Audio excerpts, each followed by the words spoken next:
बिस्मिल्लाहिर्रहमानिर्रहीम। अस्सलामुअलैकुम नाज़रीन, आप देख रहे हैं प्रोग्राम हकीकत और मैं हूं आपकी मेज़बान सैयदा इकरा बुखारी। नाज़रीन, मेरी और मेरी टीम की जानिब से आप तमाम देखने वालों को जश्न आज़ादी बहुत बहुत मुबारक हो। आज़ादी बहुत बड़ी नेमत है। दुनिया में अपना घर, अपना वतन होना रब्बे ताला की बहुत बड़ी इनायत है। और हमारा प्यारा मुल्क पाकिस्तान जो हमें बेशुमार कुर्बानियों के बदले मिला है, और कुर्बानियों का सिलसिला आज़ादी के बाद ख़त्म नहीं हुआ, बल्कि आज भी पाक फ़ौज के जवान इस मुल्क के खुदादाद की खातिर अपनी जानों का नजराना पेश करते और ता क़यामत अपने वतन के लिए कुर्बानियाँ देते रहेंगे। 14 अगस्त 1947 वो दिन जब हमें पाक सरजमीन मिली। कायद-ए-आज़म मोहम्मद अली जिन्नाह ने वो ख्वाब पूरा करके दिखाया जो करोड़ों माओं ने देखा था। लाखों जवान जिस ख्वाब को पूरा करने के लिए मर मिटने का जज्बा रखते थे, सैकड़ों बच्चे जिसकी खातिर यतीम हुए थे। कायद-ए-आज़म मोहम्मद अली जिन्नाह की अज़मत को सलाम है, जिन्होंने अल्लामा मोहम्मद इकबाल रहमतुल्लाह अलैह के ख्वाब को पाया तकमील तक पहुँचाया और हमें घर दिया। वतन का ना होना किसी भी कौम को कैसी कैसी आजमाइशों में डाल देता है, ये आप और मैं दुनिया के हालात हाज़रा देख कर समझ सकते हैं। इसीलिए हम पर बहसियत कौम बहुत सी जिम्मेदारियाँ भी आयद होती हैं। हमारी आज की हकीकत में आज़ादी की एक मुख्तसर मगर मालूमाती कहानी है। उम्मीद है आपको ये कहानी से बहुत कुछ सीखने को मिलेगा। बढ़ते हैं अपनी कहानी की जानिब।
बेगम, सुबह आज़ादी मुबारक हो।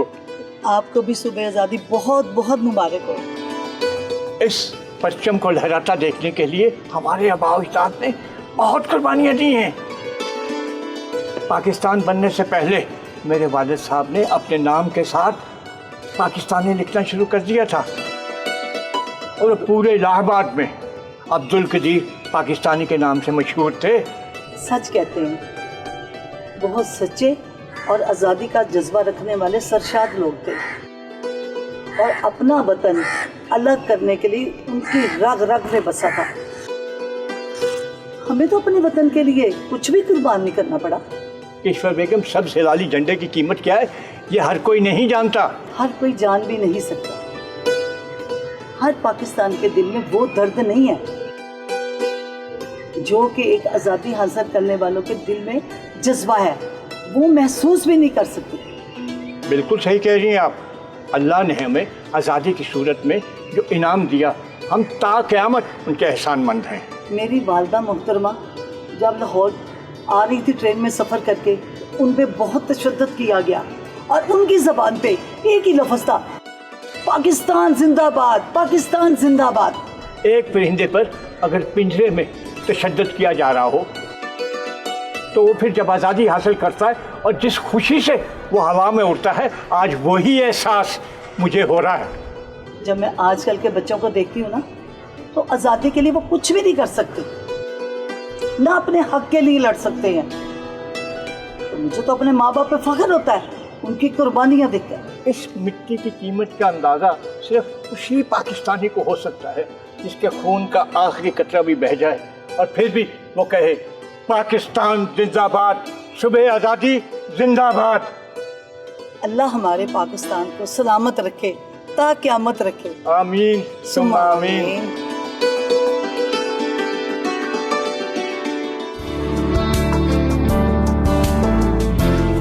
ईश्वर बेगम, बच्चे आए नहीं अभी तक। कह के तो गए थे दोपहर तक आ जाएंगे। जब तुम देखना हमारा पोता पोती हमसे कितने सवालात करेंगे। हाँ हाँ, माशाल्लाह से बहुत प्यारे और ज़हीन बच्चे हैं। लीजिए आगे हमारे बच्चे। अस्सलाम वालेकुम। आओ मेरे बच्चों। अस्सलाम वालेकुम अब्बा जान। वालेकुम अस्सलाम। वालेकुम अस्सलाम। लीजिए हमारे घर के चिराग आ गए। सुबह आज़ादी मुबारक हो अब्बा जान। आप सब लोगों को भी सुबह आज़ादी मुबारक हो।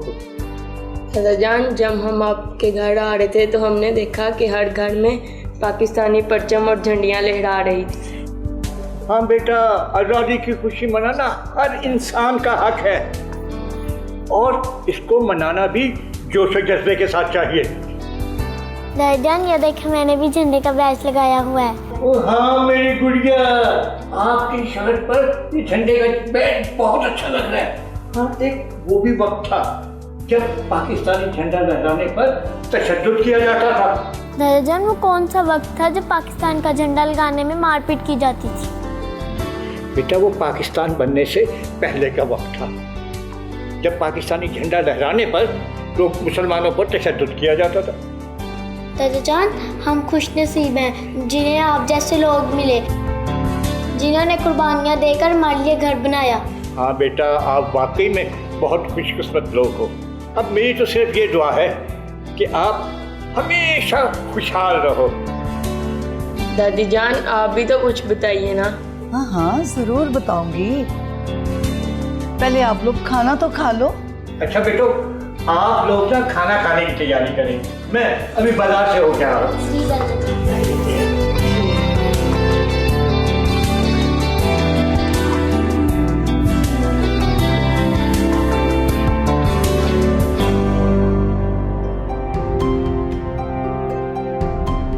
यार मैं तंग आ गया हूँ, अब दिल नहीं लगता इस मुल्क में। क्यों भाई, पाकिस्तान में क्यों नहीं दिल लगता तुम्हारा? भाई काम तो है नहीं मुल्क में, और आए दिन सियासतदान अपना पंडोरा बॉक्स खोल कर बैठ जाते हैं। हर रोज करप्शन की नई दास्तान सामने आ रही होती है। हाँ ये तो है। बेटा, अगर आपके पास कुछ बातें करने के लिए टाइम हो, बातें कर ले। बाबा जी, आपको किस बारे में बात करनी है हमसे? बेटा, अगर बैठने का वक्त है तो बैठ के बात कर लेते। ये मेरा घर साथ है, बैठ के बात करते। चलिए, आप इतना इसरार कर रहे हैं तो चले जाते हैं। चलो जी बाबा जी, हुक्म करें, क्या बात करना चाह रहे थे आप? बेटा, दरअसल आप अपना प्यारा वतन छोड़ने की बात कर रहे थे। आप ऐसा क्यों सोच रहे थे? जी बाबा जी देखें, एक तो मुल्क में ना कोई निज़ाम है और ना कोई रोजगार। आए दिन सियासतदानों ने अपना नया वावेला मचा रखा होता है। मैं तो सोच रहा हूँ कहीं बैरून मुल्क जाकर सेटल हो जाऊँ। अच्छा बेटा, मुझे एक बात बताओ, पाकिस्तान हमारा घर है या नहीं? बिल्कुल घर है। तो बेटा, घर की जब कोई चीज़ खराब हो रही हो तो उस खराब चीज़ को छोड़कर किसी और के घर जाकर रहना अच्छी बात है या बुरी बात है? जी बाबा जी, ये तो बहुत बुरी बात है, इससे मजीद घर में खराबी पैदा हो सकती है। तो बिल्कुल बेटा, इसी तरह हमें अपने मुल्क में रह के अपने मुल्क को ठीक करने में मददगार साबित होना चाहिए, न कि किसी दूसरे मुल्क में जाकर पनागज़ीन हो जाए और हमारा अपना मुल्क वैसे का वैसे ही रह जाए। वैसे अल्लाह ने हमारे मुल्क को बहुत सी नेमतें दी हैं, फ़कत एक सोच की कमी। जी बाबा जी, बिल्कुल ठीक कह रहे हैं।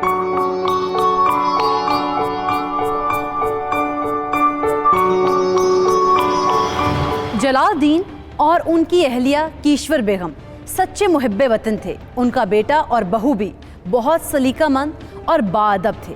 जलालुद्दीन की तरह उनके बच्चों में भी पाकिस्तान को समझने की मोहब्बत कूट कूट कर भरी थी। वो पाकिस्तान के लिए कुछ ना कुछ करना चाहते थे। दूसरी जानिब सलीम और नईम जैसे नौजवान थे जो कि मुल्की हालात से बहुत तंग थे और अपना मुल्क छोड़कर कहीं दूसरे मुल्क जाना चाहते थे। मगर जलालुद्दीन सलीम और नईम के खदशात सुनकर उनके सवालों का जवाब देते हैं, जिससे वो काफ़ी हद तक अपना रवैया और जहन बदल लेते हैं और मुस्बत सोचना शुरू कर देते हैं। और दूसरी जानिब कीश्वर बेगम अपने पोते और पोती के मासूम सवालों का जवाब कैसे देती हैं, ये आप भी जान पाएंगे एक ब्रेक के बाद।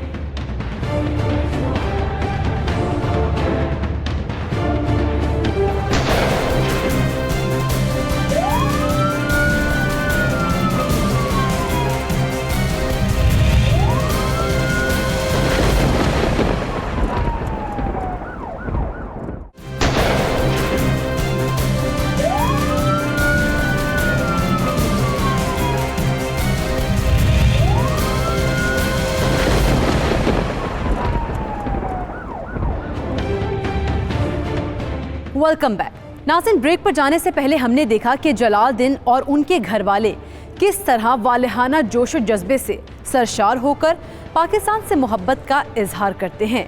जलालुद्दीन आज़ादी के दिन किस बावकार तरीके से सुबह आज़ादी का आगाज़ करते हैं और अपने घर पर पाकिस्तानी परचम लहराते हैं। जलालुद्दीन के घर वाले जश्न आज़ादी को बहुत ही अकीदत और जोश और जज्बे से मनाते थे और उनकी कोशिश होती थी कि वो पाकिस्तानियों की हर मुमकिन इस्लाह कर सकें। और कीश्वर बेगम, उन्होंने तो पाकिस्तान बनने की कहानी इस तरह जहन नशीन कर रखी थी कि उन्हें आज़ादी की हर जदोजहद ज़ुबानी याद थी। जलालुद्दीन और कीश्वर बेगम अपने बच्चों को मुहिब्बे वतन कैसे बना रहे हैं, जानने के लिए बढ़ते हैं अपनी कहानी की तरफ। दादी जान, पाकिस्तान बनने के बारे में कुछ बताएं ना। हाँ बेटा, बताती हूँ, गौर से सुनना। जो कौमें अपनी जिद्दोजहद को भूल जाती हैं वो कभी भी आज़ाद नहीं होती। और यही बात बार बार तुम अपने बच्चों को बताना ताकि उनको एहसास हो कि आज़ादी की कीमत क्या है। इंशाल्लाह अम्मी जान। बच्चों, हिंदुस्तान में जब मुसलमानों ने देखा कि उनको उनका हक नहीं मिल रहा, उनको नौकरियां नहीं मिलती, उनको इंसाफ नहीं मिल रहा, तो फिर उन्होंने सोचा कि हम अपना वतन अलग करें। सन 1858 में सर सैयद अहमद ख़ान ने तहरीक अलीगढ़ का आगाज़ किया। दादी जान, तहरीक अलीगढ़ से क्या मतलब है? बेटा, सर सैयद अहमद ख़ान ने मुसलमानों पर तालीम और दुनिया के मुकाबले में खड़ा होने के लिए तहरीक अलीगढ़ का आगाज़ किया ताकि मुसलमान अंग्रेज़ी सीख सकें और उनको शऊर आए। दादी जान, यानी कि आगे बढ़ने के लिए तालीम बहुत ज़रूरी है। हाँ बेटी, तालीम ज़रूरी है। तालीम से ही आगे बढ़ा जा सकता है। तालीम से ही अपने हक के लिए खड़ा हुआ जा सकता है। दादी, फिर उसके बाद क्या हुआ? फिर मुसलमानों ने हिंदुओं के मुकाबले में तालीम हासिल की और बहुत से यूनिवर्सिटियाँ और स्कूल खोले। अम्मी जान, उसके बाद क्या हुआ? इसके बाद बेटा 1867 में एक और मसले ने जन्म लिया और वो उर्दू ज़ुबान का था। उर्दू ज़ुबान का मसला वो क्या था दादी जान? हिंदू हिंदुस्तान में हिंदी ज़बान नाफिज करना चाह रहे थे और उर्दू ज़बान ख़त्म करना चाह रहे थे। यानी कि वो लोग हमें नज़रअंदाज कर रहे थे। हाँ बेटी, सर सैयद अहमद ख़ान ने हिंदू और मुसलमान दोनों को इकट्ठा रखने के कायल थे। उन्होंने सोचना शुरू कर दिया कि दोनों कौमें इकट्ठा नहीं रह सकती। दोनों में बहुत सी चीज़ें गैर मुश्तरक थीं, लिहाजा फिर दो कौमी नज़रिए का आगाज़ हुआ। दो कौमी नज़रिया क्या है दादी जान? बेटा, दो कौमी नज़रिए के बारे में बाद में बताऊंगी। अभी बाहर चलते हैं खुली हवा में, बाहर चल के बैठते हैं, ठीक है? चलो चलो बेटा, चलो।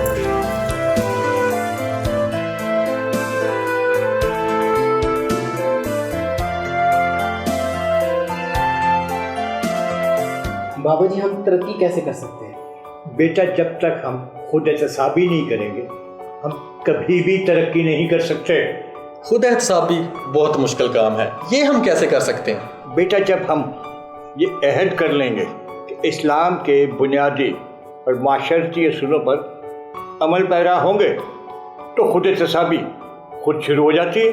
तो जैसा कि हम खुद से ये अहद कर लें कि झूठ नहीं बोलेंगे, रिश्वत न लेंगे न देंगे और नाप तोल में कमी बिल्कुल नहीं करेंगे और अपना माल बेचने के लिए कस्में नहीं उठाएंगे तो खुद एहतसाबी शुरू हो जाएगी। सही बात है बाबा जी, आजकल सोशल मीडिया का दौर है। हम किसी भी शख्स के मुतल्लिक कुछ भी कह देते हैं। हमें आज़ादी इजहार राय तो हासिल है, मगर जिस्मानी आज़ादी के साथ साथ ख्यालात का आज़ाद होना कितना ज़रूरी है? बेटा, ख्यालात की आज़ादी ही असल आज़ादी है। इससे इंसान अपनी ज़िंदगी में कुछ बन सकता है और कुछ कर सकता है।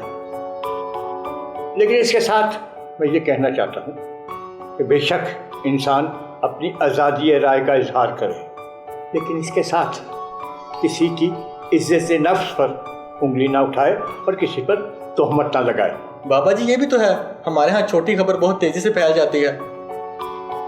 कोई शख्स दूसरे शख्स के मुतल्लिक बगैर सोचे समझे अपनी राय बना लेता है। बेटा, खबर को बगैर तस्दीक किए फैलाना जंगल में आग लगाने के मुताबिक, जिसको बुझाने के लिए बहुत से लोग जल जाते हैं। झूठी खबर को फैलाना बहुत खतरनाक है, ऐसा नहीं करना चाहिए। बाबा जी मैं कभी कभी ये सोचता हूँ कि हमने पाकिस्तान के लिए किया क्या है। बेटा, यही बात है, हमने पाकिस्तान के लिए आज तक कुछ भी नहीं किया, महज बातें ही की हैं। लेकिन आज भी कुछ लोग ऐसे हैं जो पाकिस्तान के लिए अपना तन मन धन लुटाने के लिए तैयार रहते हैं। और जैसे कि ख्वाजा पाकिस्तान और अब्दुल सत्तार ईदी जैसे बेशुमार लोग, हम कायदे आज़म के फरमान पर अमल करके पाकिस्तान के लिए बहुत कुछ कर सकते हैं। बाबा जी जैसे उनका एक फरमान है, काम काम और काम। वैसे तो बानी पाकिस्तान का एक एक हर्फ सुनहरी हरूफ में लिखे जाने के काबिल है। मैं आपको कायदे आज़म के चंद फरमात सुनाता हूँ। जिन पर अमल कर लिया जाए तो पाकिस्तान बहुत आगे जा सकता है। अस्सलाम वालेकुम। वालेकुम अस्सलाम। ये मेरा बेटा इकबाल है। आई एम सॉरी, हम आपके वालिद मोहतरम का वक्त ले रहे हैं। दरअसल हमें इनसे बहुत कुछ सीखने को मिल रहा है। नहीं जी, सॉरी की कोई बात नहीं है, मैं भी आपके साथ इनसे कुछ सीख लेता हूँ। जी बाबा जी, आप कायदे आज़म के फरमात के मुताल्लिक़ कुछ कह रहे थे। हाँ बच्चों, मैं आपको कायदे आज़म के फरमात बताता हूँ। सबसे पहले तो हमें इस बात का यकीन रखना चाहिए कि हमारे लिए हमारे कायद का हर फरमान हुक्म का दर्जा रखता है और उनके फरमात की पासदारी और उनके दिखाए हुए रास्ते पर चलकर ही हम एक मुस्तहकम पाकिस्तान की बुनियाद रख सकते हैं। जी बिल्कुल ठीक कह रहे हैं। 28 दिसंबर 1947 को कायदे आज़म ने फरमाया कि मुझे इसमें कोई शक नहीं है कि इत्तेहाद, यकीन हुक्म और तंजीम ही वो बुनियादी नुकात हैं जो हमें दुनिया की 5वीं बड़ी कौम बनाएंगे, बल्कि दुनिया की किसी भी कौम से बड़ी कौम बनाएंगे। 15 जून 1948 को कायदे आज़म ने फरमाया कि हम सब पाकिस्तानी हैं, हम में कोई भी पंजाबी, बलोची, सिंधी और पठान नहीं है। हमें पाकिस्तानी होने पर फ़ख्र होना चाहिए। बेशक आजकल हमें इस चीज़ की बहुत ज़रूरत है कि हम इंसाफ और मुसावत के हामी हों। वाह क्या बात है, बिल्कुल ही ऐसा है। इस वक्त पाकिस्तान में ख़वातीन की तादाद मर्दों से ज़्यादा है। बस अफसोस की बात यह है कि हमारी ख़वातीन हमारे साथ बराबरी की सतह पर काम करने से महरूम है, जिससे पाकिस्तान की तरक्की को बहुत नुकसान हो रहा है। बाबा जी आपका बहुत शुक्रिया कि आपने हम राह चलते दोस्तों को अपना समझकर इतना कुछ सिखाया।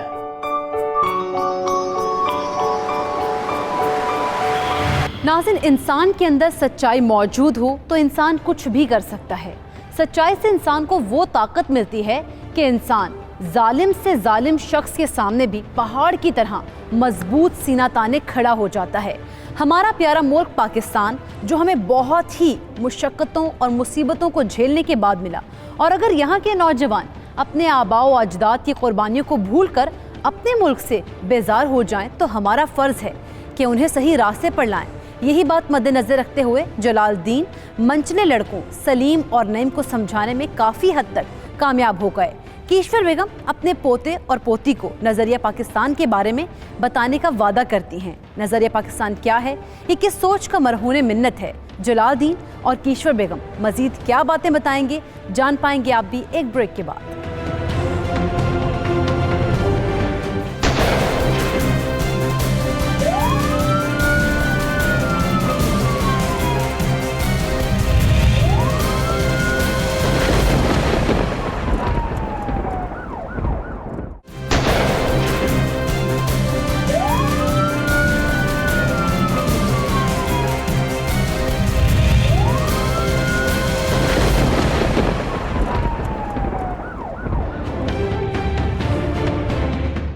Welcome back. नाज़रीन, जिन लोगों ने अपनी सारी ज़िंदगी अपने मुल्क की खिदमत में गुजार दी हो, तकलीफ़ें बर्दाश्त की हों, उनके अंदर मुल्क से मोहब्बत, हालात से लड़ने का जज्बा, मुश्किल वक्त में मुनज़्ज़म और मुस्तहकम रहना, इन सब चीज़ों की कमी नहीं होती। और उनके पास सुनाने के लिए दास्तानें भी बहुत ज़्यादा होती हैं, जो कि वो अपने बच्चों को बताते हैं। जलालुद्दीन और कीश्वर बेगम बच्चों की तरबियत बाकमाल अंदाज में कर रहे थे। हमें बतौर पाकिस्तानी अपने बच्चों की तरबियत कैसे करनी चाहिए, ये हम जलालुद्दीन और कीश्वर बेगम से सीख सकते हैं। जलालुद्दीन और कीश्वर बेगम मज़ीद क्या बताते हैं, आइए देखते हैं कहानी में।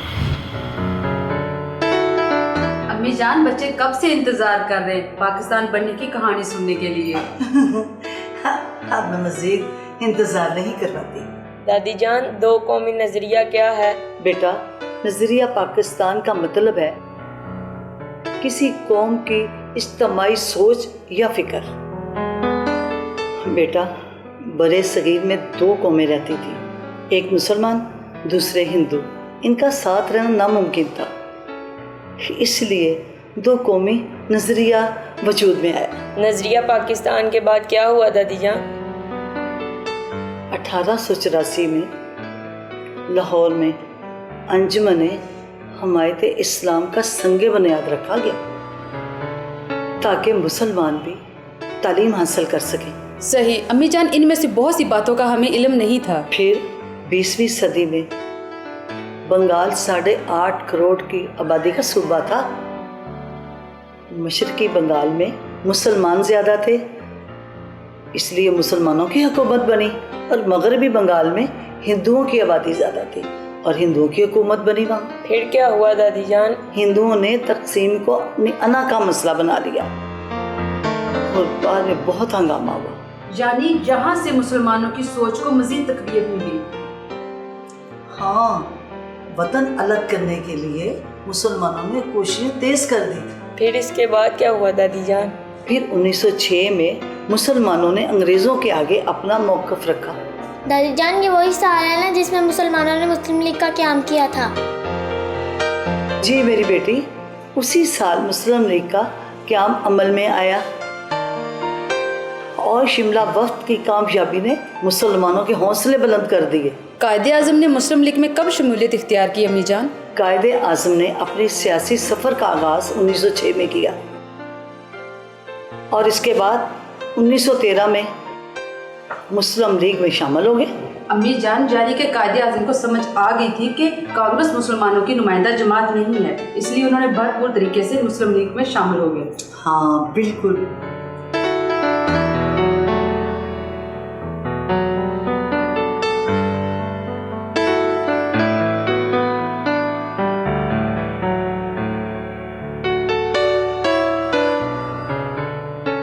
दादा जान, आप रो क्यों रहे हैं?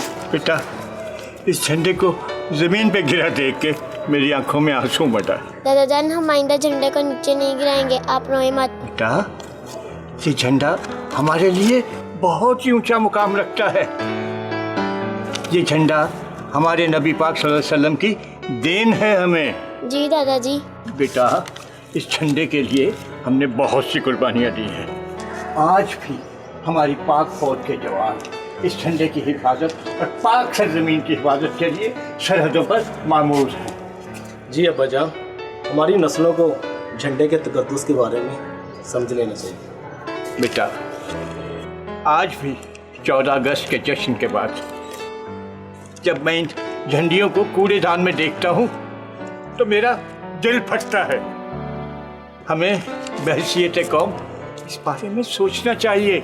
जी अब्बा जान, ये पाकिस्तान हमें तब भी कुछ देगा जब हम इसका अदब करना सीख जाएंगे। हाँ बच्चों, झंडियाँ लगाते हैं।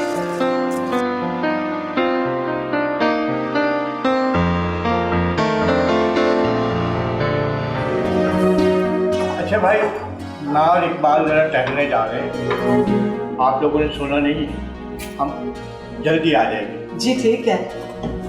चलो भाई।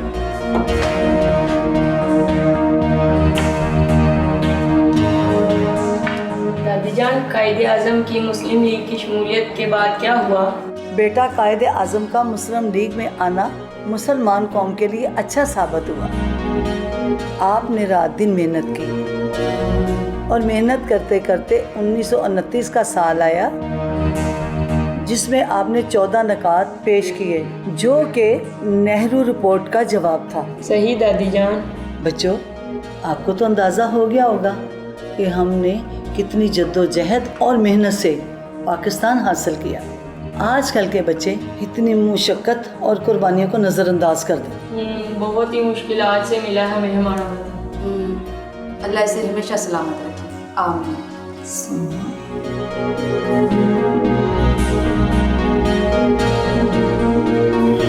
जलालुद्दीन और कीश्वर बेगम खुद तो ज़ईफ़ुल उम्र थे, मगर उनका जोश और जज्बा उनके हाफिज़े की तरह तरोताज़ा था।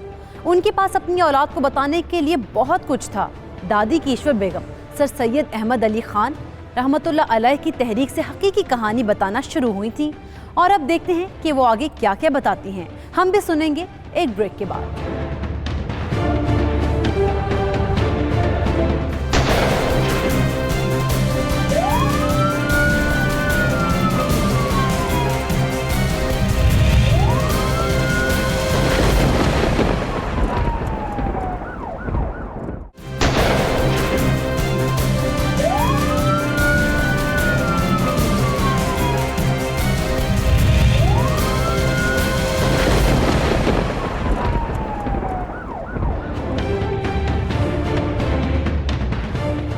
Welcome back. नाज़रीन, ब्रेक पर जाने से पहले हमने देखा कि दादी कीश्वर बेगम ने बच्चों को सर सैयद अहमद ख़ान की जद्दोजहद से लेकर पाकिस्तान बनने तक की कहानी किस शफ़क़त वाले अंदाज में सुनाई।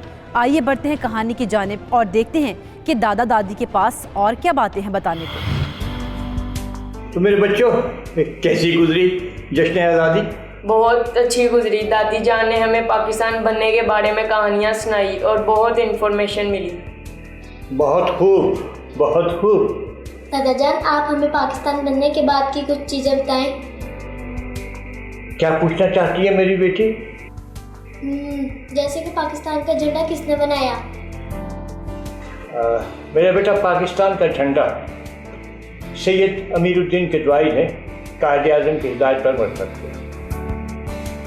ये गहरे सब्ज़ और सफ़ेद रंग का होता है। इसमें 3 हिस्से सब्ज़ और 1 हिस्सा सफ़ेद होता है।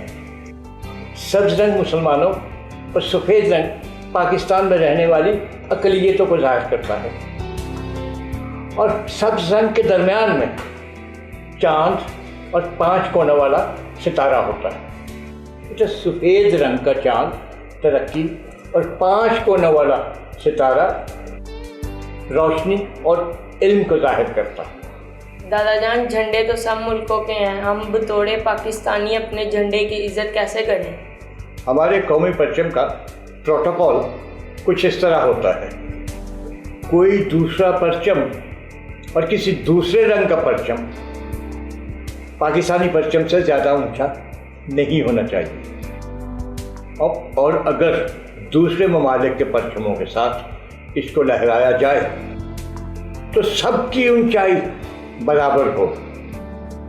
अगर 2 परचम हो तो कौमी परचम दाईं तरफ होगा, और अगर 2 से ज़्यादा परचम हो तो कौमी परचम दरमियान में होगा। अगर सूबाई, फौज या किसी सनद के परचम के साथ लहरा जाए तो कौमी परचम उनसे ऊंचा होगा। दादा जान, क्या शान है हमारे झंडे की? अच्छा दादा जान, ये बताएं हमारे मुल्क में और क्या नहीं है? बेटा, सिर्फ ईमानदारी की कमी है। जिस दिन पाकिस्तान का निचला तबका, जिसमें रेडीवार भी शामिल है, ईमानदार हो गया तो आहिस्ता आहिस्ता सब ठीक हो जाएगा। और एक वक्त ऐसा आएगा जब पाकिस्तान सारी दुनिया की इमामत करेगा। बेटे, शायर मशरक़ अल्लामा इकबाल ने बहुत खूब कहा, फिज़ाए बद्र पैदा कर कि फरिश्ते तेरी नुसरत को उतर सकते हैं गिरदों से, कतार अंदर कतार अब भी। क्या बात है दादा जान आपकी। नाज़रीन, पाकिस्तान वो मुल्क है जो कुराए ज़मीन के नक्शे पर पहली नज़रियाती रियासत के तौर पर उभरा। ये इर्तिक़ाए इंसानियत का वो सबूत है जिसकी तख्लीक में फ़कत शाह वलीउल्लाह और इकबाल जैसे नामवर फ़लसफ़ियों के अफ़कार ही शामिल नहीं, बल्कि तेरी बुनियाद में कासिम का लहू शामिल है, तेरी तामीर में इस्लाम की खू शामिल है, तेरी मट्टी में मेरे खून की बू शामिल है। इसमें शामिल हूँ मैं जिस लफ्ज़ में तू शामिल है। ए वतन, है तू हज़ी हाल मगर जिंदा हूँ, तुझसे शर्मिंदा हूँ, शर्मिंदा हूँ, शर्मिंदा हूँ। नाज़रीन, पाकिस्तान से मोहब्बत हमारे ईमान का हिस्सा है, क्योंकि इसे हम मुहाजिरीन व अंसार के उस मदीना की मिसाल के तौर पर समझें जो आज से 1500 साल पहले इंसान कामिल रसूल खुदा सल्लल्लाहु अलैहि वसल्लम ने कायम किया था। और उस मदीना के तहफ़्फ़ुज़ के लिए आप सल्लल्लाहु अलैहि वसल्लम और आप सल्लल्लाहु अलैहि वसल्लम के साथियों ने कितनी जंगें लड़ी और किस कदर जांफशानी का मुज़ाहरा किया।